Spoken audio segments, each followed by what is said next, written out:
Assalamualaikum warahmatullahi wabarakatuh. Selamat pagi anak-anak. Bagaimana kabar kalian hari ini? Alhamdulillah sehat semua ya. Baik, sebelum kita mulai pembelajaran pada pagi hari ini, sebelumnya marilah kita membaca doa sebelum belajar bersama-sama. Berdoa, mulai.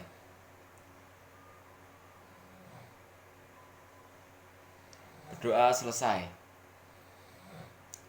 Baik, pertama-tama Bapak absen dulu ya. Absen pertama, Hafi, Sofa, Faik, Wahab, Niko. Alhamdulillah hadir semua ya. Baik, pada pembelajaran sains hari ini Bapak akan menjelaskan tentang alat pencernaan pada manusia. Sistem pencernaan merupakan rangkaian jaringan yang terdiri dari organ-organ berfungsi untuk mencerna segala makanan yang dimakan oleh manusia. Fungsi sistem pencernaan pada manusia adalah untuk menerima dan mencerna makanan, di mana makanan tersebut diubah menjadi nutrisi yang akan diserap dan disalurkan ke seluruh tubuh melalui aliran darah. Selain itu, sistem pencernaan juga berfungsi untuk memisahkan dan membuang sisa makanan yang tidak bisa dicerna oleh tubuh. Saluran pencernaan terdiri dari mulut, kerongkongan, lambung, usus halus, usus besar, dan anus. Nah, Bapak akan menjelaskan satu persatu organ tersebut beserta fungsinya.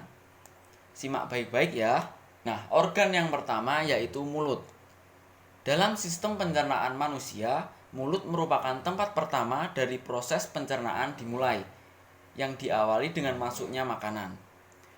Di dalam rongga mulut, makanan terdapat gigi, lidah, dan kelenjar ludah atau air liur sebagai alat bantu proses pencernaan makanan yang masuk ke mulut. Nah, gigi berfungsi sebagai pengunyah makanan agar makanan menjadi halus.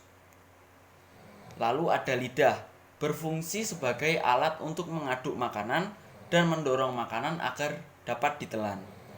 Lidah juga berfungsi sebagai alat pengecap. Di dalam lidah kita akan dapat merasakan berbagai macam rasa seperti manis, asin, pahit, dan asam yang akan direspon oleh lidah pada tempat bagian yang berbeda-beda. Air liur berfungsi untuk membasahi makanan agar dapat mudah ditelan dan juga mampu melindungi selaput mulut. Nah, organ yang kedua yaitu kerongkongan. Kerongkongan adalah saluran yang menghubungkan rongga mulut dengan lambung. Kerongkongan berfungsi sebagai jalan bagi makanan dari mulut menuju lambung. Nah, organ yang ketiga yaitu lambung. Lambung merupakan kantung besar yang terletak di sebelah kiri rongga perut, yang terbagi menjadi bagian atas atau kardiak, bagian tengah atau fundus, dan bagian bawah atau vilorous. Dinding lambung terdiri dari otot yang tersusun melingkar, memanjang, dan menyerong yang menyebabkan lambung berkontraksi sehingga makanan dapat teraduk dan bercampur baik dengan getah lambung. Nah, untuk organ yang keempat adalah usus halus.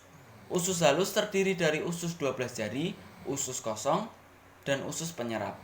Dalam sistem pencernaan manusia, usus halus berfungsi sebagai tempat penyerapan sari makanan melalui proses pencernaan kimiawi yang melibatkan berbagai enzim pencernaan.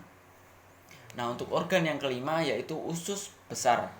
Usus besar terdiri dari berbagai bagian seperti bagian usus buntu, bagian mendatar, bagian menurun, dan berakhir pada anus. Di dalam usus besar terdapat bakteri bernama Escherichia coli yang membantu dalam proses pembusukan sisa makanan, sekaligus dapat menghasilkan vitamin K yang berperan penting dalam proses pembukaan darah. Salah satu fungsi penting usus besar adalah sebagai tempat penyerapan kembali air yang masuk dalam tubuh. Nah, untuk organ yang terakhir yaitu anus.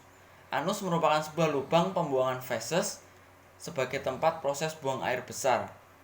Proses defekasi terjadi akibat adanya kontraksi otot dinding perut.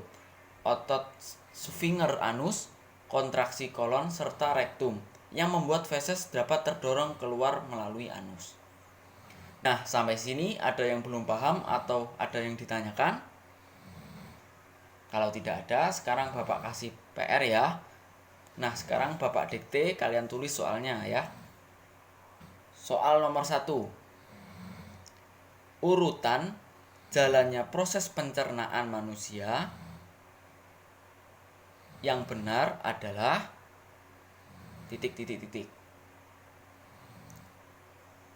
Udah, yang nomor 2, pencernaan secara mekanik dan kimiawi sekaligus terjadi di titik.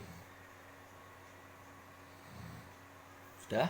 Yang nomor 3, enzim asam klorida, renin,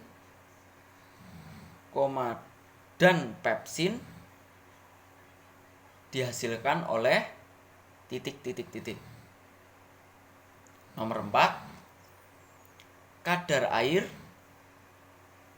dalam feses diatur oleh titik. Nomor 5, sari-sari makanan hasil pencernaan makanan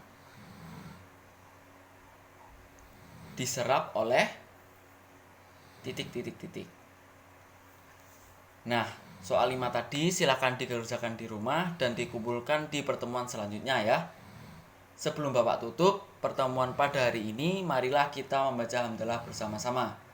Alhamdulillahirabbil alamin. Sampai jumpa di pertemuan selanjutnya. Wassalamualaikum warahmatullahi wabarakatuh.